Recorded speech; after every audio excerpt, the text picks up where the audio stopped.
नारायण राणेंना संपवण्याचा प्रयत्न केला जातोय। शिवसेना आमदार दीपक केसरकरांनी हा दावा केलाय।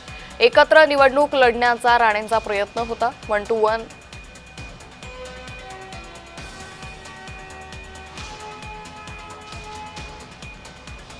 तर दीपक केसरकरांशी बातचीत केली आमचे प्रतिनिधींनी, पाहूयात।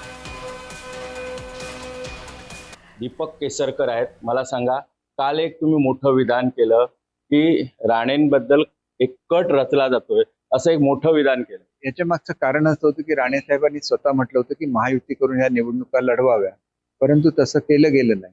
आणि त्याच्यामुळे निश्चितपणे राणे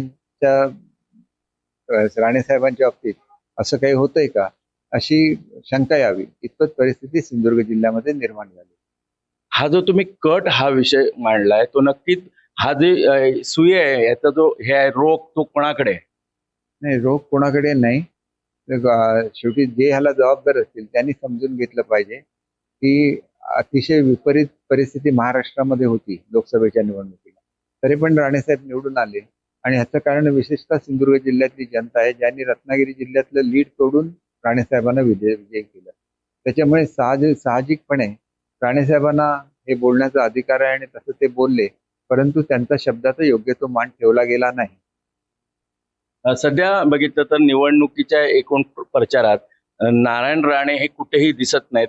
त्यांना बाजूला ठेवण्याचा भाजपचा हा डाव आहे का? हे मी स्वतः कसं सांगू? ही वस्तुस्थिती आहे, ती आपण समजून घ्या आणि त्याच्यावर जो काय निष्कर्ष काढायचा तो आपण काढायचा। आज नितेश राणे यांनी विधान केलं की जो तुम्ही पूर्वी नारायण राणे यांच्याशी जो विरोधी काम केलेलं, त्याचा आज मुद्दा त्यांनी उचलून धरलाय। तो वैचारिक संघर्ष होता। तो संघर्ष संपल्यानंतर मी कुठलीही टीका ही नारायणराव राणे साहेबांवर केलेली नाही। तो संघर्ष होता, तो संघर्ष सगळ्या जनतेने बघितलेला आहे त्याच्या, आणि तो संघर्ष हा शांततेसाठी होता।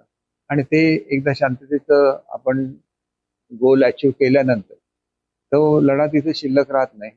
त्याच्यामुळे आमचे आजचे संबंध अतिशय चांगले आहेत।